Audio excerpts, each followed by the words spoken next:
Hello friends, welcome to my YouTube channel.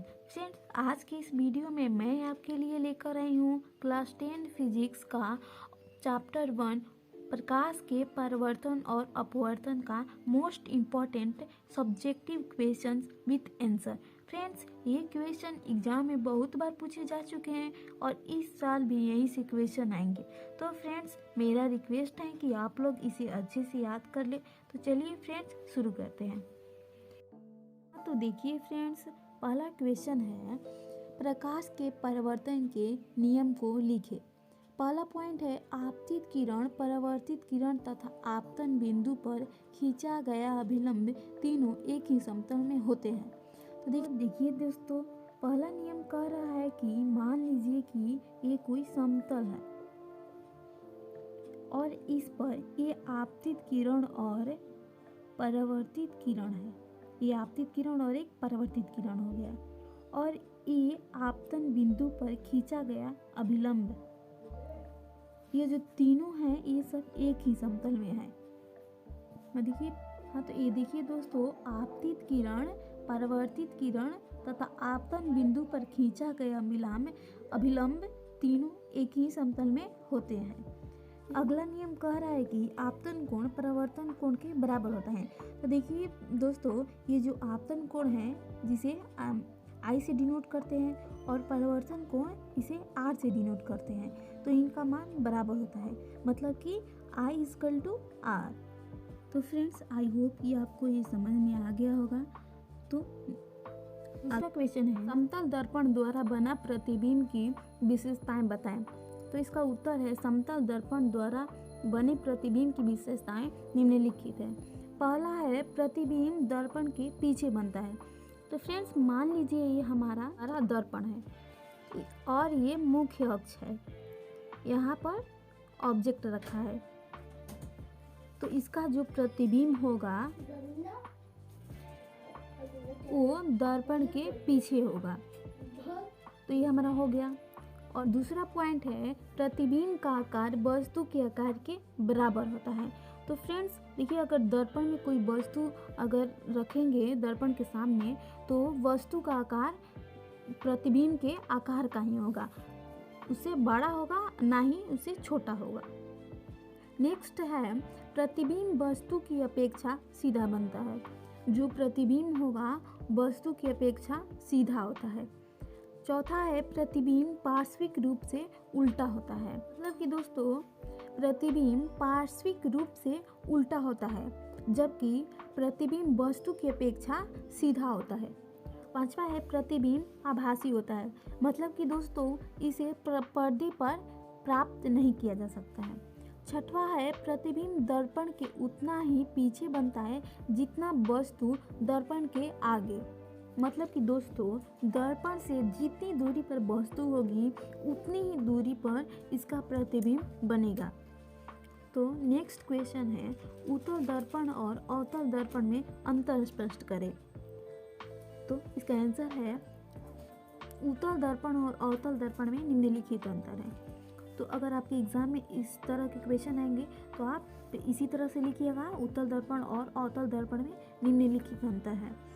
पहला है अवतल दर्पण की वक्रता, त्रिज्या तथा फोकस दूरी ऋणात्मक होती है, जबकि उत्तल दर्पण की वक्रता, त्रिज्या तथा फोकस दूरी धनात्मक होगी और अवतल दर्पण की ऋणात्मक होगी। दूसरा है अवतल दर्पण का परावर्तक सतह भीतर की ओर उभरा होगा, जबकि उत्तल दर्पण का परावर्तक सतह बाहर की ओर से उभरा होता है। तो इधर अवतल दर्पण है और इधर उत्तल दर्पण है। तीसरा है अवतल दर्पण में वास्तविक और काल्पनिक दोनों प्रकार के प्रतिबिंब बनता है, जबकि उत्तल दर्पण में केवल काल्पनिक प्रतिबिंब बनता है। नेक्स्ट, अवतल दर्पण का उपयोग दाढ़ी बनाने में, टॉर्च बनाने में, सोलर कुकर में, हेडलाइट में, दांत के डॉक्टर द्वारा उपयोग में लाया जाता है, जबकि उत्तल दर्पण का उपयोग स्कूटर, मोटर कार तथा बस इत्यादि में साइड मिरर के पीछे देखने के आईने के रूप में किया जाता है।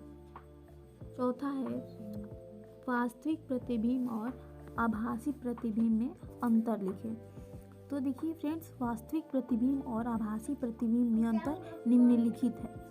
पहला है, किसी बिंदु स्रोत से आती प्रकाश की किरण जब परावर्तन के बाद जिस बिंदु पर मिलती है वह उस बिंदु स्रोत का वास्तविक प्रतिबिंब कहते हैं, जबकि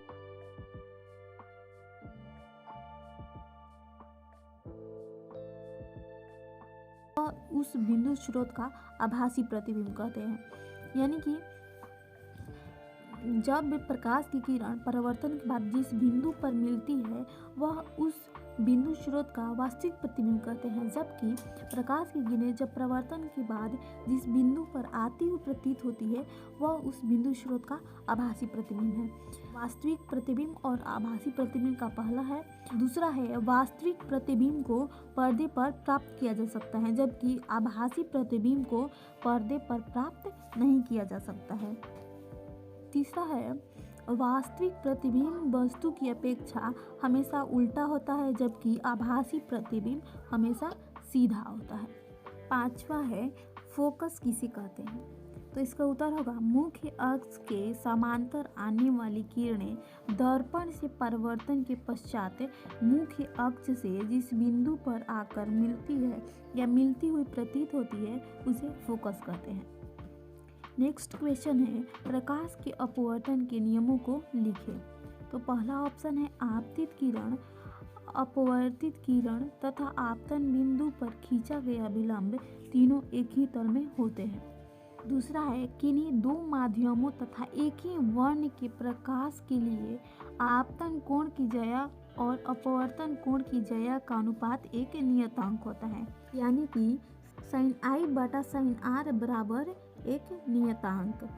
नेक्स्ट है सातवां, प्रिज्म से होकर प्रकाश का अपवर्तन का किरण आरेख सचित्र करें। तो ये देखिए हमारा प्रिज्म से होकर प्रकाश का अपवर्तन के किरण का आरेख है।